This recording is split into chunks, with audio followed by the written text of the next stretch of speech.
नमस्कार दोस्तों, मैं रविशेखर कुमार अपने एजुकेशनल चैनल जीएस सब्सक्राइबर पर एक बार पुनः आपका स्वागत करता हूं। दोस्तों, जैसा कि आपको पता है और पूर्व में भी मैंने आपको बता रखा है कि लगभग प्राचीन इतिहास को हम लोगों ने समाप्त कर लिया है और प्राचीन इतिहास में अब कुछ दक्षिण का इतिहास बचा हुआ है जिसे हम लोग पढ़ेंगे।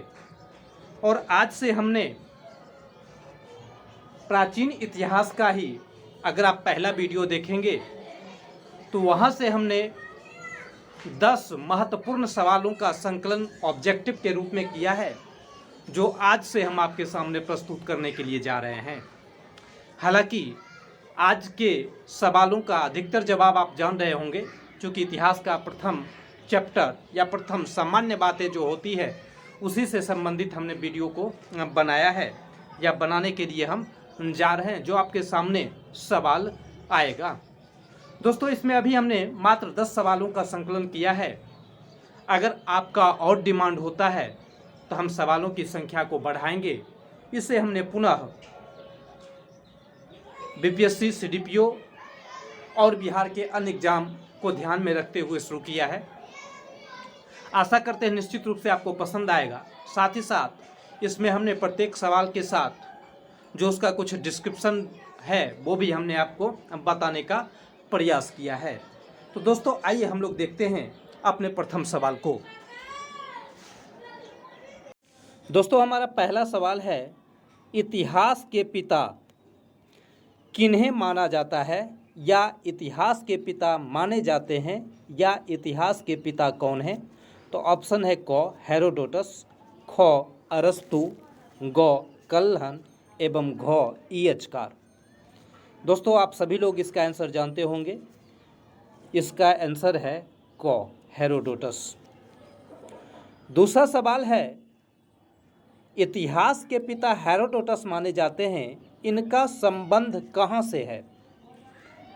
तो क में है यूनान, ख में है एशिया, ग में है अमेरिका एवं घ में है ऑस्ट्रेलिया। दोस्तों, हेरोडोटस का संबंध यूनान से है। यह यूनान के वासी थे। सवाल नंबर 3 है, इतिहास क्या है के लेखक हैं। यानी कि दोस्तों, इतिहास क्या है यह एक किताब का नाम है। यहाँ पर इसके लेखक का नाम पूछा जा रहा है। तो ऑप्शन क में है हेरोडोटस, ख में है ईयचकार, ग में है कल्हन एवं घ में है बिपिन चंद्र। तो दोस्तों, इस किताब के लेखक हैं ख ईयचकार। आपको याद होगा कि जब आप हमारा प्रथम वीडियो देख रहे थे, उसी प्रथम वीडियो से ही ये सारा सवाल है। उसमें हमने आपको बताया कि इतिहास तथ्यों अथवा प्रमाणों और इतिहासकारों के बीच चलने वाली अनवरत और अविच्छिन्न प्रक्रिया का नाम है। दोस्तों, इतिहासकार ईयचकार जो हैं, अपनी किताब इतिहास क्या है में इतिहास का परिभाषा इसी ढंग से दिया है। आइए सवाल नंबर 4 को हम लोग देखते हैं। भारत का प्रथम ऐतिहासिक ग्रंथ कौन है? दोस्तों, बहुत महत्वपूर्ण सवाल है, बिल्कुल इसे आप भूल नहीं सकते हैं। ऑप्शन है क इतिहास क्या है, ख राजतरंगिणी, ग हिस्टोरिका एवं घ कामायनी। तो यहाँ दोस्तों, भारत का प्रथम ऐतिहासिक ग्रंथ कौन है इसके बारे में जानना चाहता है, तो आंसर आपका होगा ख राजतरंगिणी। इसे आप याद रखिएगा। सवाल नंबर 5 है, प्राग ऐतिहासिक काल की विशेषता है। प्राग ऐतिहासिक काल की विशेषता है। दोस्तों, ऑप्शन में है क में लिपि का विकास हुआ पर पढ़ा नहीं गया। ऑप्शन ख है लिपि का विकास नहीं हुआ। ऑप्शन ग है लिपि का विकास हुआ और पढ़ा भी गया। और ऑप्शन घ है इनमें से कोई नहीं। दोस्तों, इसका आंसर होगा लिपि का विकास नहीं हुआ, यानी कि ऑप्शन ख। आपको याद होगा, जब हम यह पढ़ा रहे थे उस समय हमने आपको कहा कि लिपि के आधार पर इतिहास को 3 भागों में बांटा गया है, प्रागैतिहासिक काल, आध्यैतिहासिक काल एवं ऐतिहासिक काल। तो दोस्तों प्रागैतिहासिक काल में लिपि का विकास नहीं हुआ था, जबकि आध्यैतिहासिक काल में लिपि का विकास तो हुआ है लेकिन वह पढ़ा नहीं जा सका, जबकि ऐतिहासिक काल में लिपि का विकास हुआ और वह लिपि पढ़ी भी गई।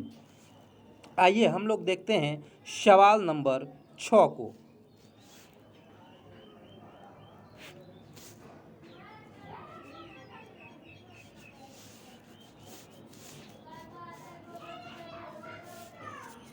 सवाल नंबर 6 है, राजतरंगिणी के लेखक कौन हैं? राजतरंगिणी के लेखक कौन हैं? ऑप्शन क अश्वसेन, ख हेरोडोटस, ग कल्हन एवं घ अग्निमित्र। दोस्तों राजतरंगिणी के लेखक कल्हन हैं, ऑप्शन ग सही होगा। इससे पहले एक सवाल आपके सामने में भी आया कि भारत का प्रथम ऐतिहासिक ग्रंथ किसे माना जाता है, तो दोस्तों वह राजतरंगिणी है और राजतरंगिणी के लेखक कल्हन हैं, जिनका संबंध कश्मीर से था। इसे आप निश्चित रूप से ध्यान में रखेंगे। सवाल नंबर 7 है, हिस्टोरिका के लेखक कौन हैं? दोस्तों हिस्टोरिका एक किताब का नाम है, उसके लेखक के बारे में सवाल पूछा जा रहा है। तो क में है ऑप्शन कल्हन, ख में है हेरोडोटस, ग में है बिपिन चंद्र एवं घ में है अश्वसेन। दोस्तों इसका आंसर होगा ख हेरोडोटस। हेरोडोटस की ही पुस्तक है हिस्टोरिका, जिसे हम लोग इतिहास का पिता कहते हैं, यानी कि इतिहास के पिता हेरोडोटस की रचना का नाम या किताब का नाम हिस्टोरिका है। आइए हम लोग सवाल नंबर 8 देखते हैं। आग का आविष्कार किस काल की देन है? आग का आविष्कार किस काल की देन है? ऑप्शन क है पुरापाषाण काल, ऑप्शन ख है मध्य पाषाण काल, ऑप्शन ग है नवपाषाण काल, ऑप्शन घ है इनमें से कोई नहीं। दोस्तों इसका आंसर पुरापाषाण काल है, यानी कि ऑप्शन क। आपको याद होगा हमने अपने प्रथम वीडियो में इतिहास को पढ़ाते समय पाषाण के औजारों के आधार पर इतिहास को 3 भागों में बांटा था, जिसमें हमने पहला भाग पुरापाषाण काल, दूसरा मध्य पाषाण काल एवं तीसरा नवपाषाण काल के रूप में बांटा था। चलिए नेक्स्ट सवाल हम लोग देखते हैं। सवाल नंबर 9, नवपाषाण काल की विशेषता क्या है या नवपाषाण काल की विशेषता है? ऑप्शन क है सभ्यता का विकास, कृषि एवं पहिया का विकास, ऑप्शन ख है धातु का प्रयोग एवं पशुपालन, ऑप्शन ग है केवल क, ऑप्शन घ है क एवं ख दोनों। दोस्तों इसका आंसर 9 का घ होगा, क एवं ख दोनों। जैसे कि मैंने आपको बताया कि पाषाण के औजारों के आधार पर इतिहास को हम 3 भागों में बांटते हैं। पुरापाषाण काल जिसमें आग का आविष्कार हुआ था, जबकि नवपाषाण काल को अगर हम देखें तो इसमें कृषि, पहिया, धातु का प्रयोग, पशुपालन एवं सभ्यता का विकास हुआ है, यानी कि आंसर आपका होगा घ। उसके बाद आज का 10वां और अंतिम सवाल है, माइक्रोलिथ का आविष्कार अर्थात पत्थर के छोटे छोटे औजार बनाए जाने लगे। सवाल यहाँ पूछ रहा है माइक्रोलिथ का आविष्कार या पत्थर के छोटे छोटे औजार कब बनाए जाने लगे? तो दोस्तों ऑप्शन क में है पुरापाषाण काल, ऑप्शन ख में है मध्य पाषाण काल, ऑप्शन ग में है नवपाषाण काल।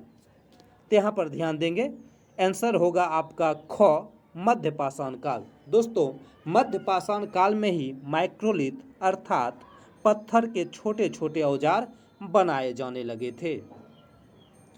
दोस्तों, आशा करते हैं इसमें से बहुत सारा सवाल आप निश्चित रूप से जान रहे होंगे, चूँकि यह बिल्कुल शुरुआती स्टेज का सवाल है जिसे इतिहास पढ़ने वाले निश्चित रूप से जानते होंगे। अगर आप यह चाहते हैं कि 10 से अधिक सवाल हम आपके सामने प्रस्तुत करें तो निश्चित रूप से आप कमेंट करें, हम सवालों की संख्या भी बढ़ाएंगे। चलिए, धन्यवाद।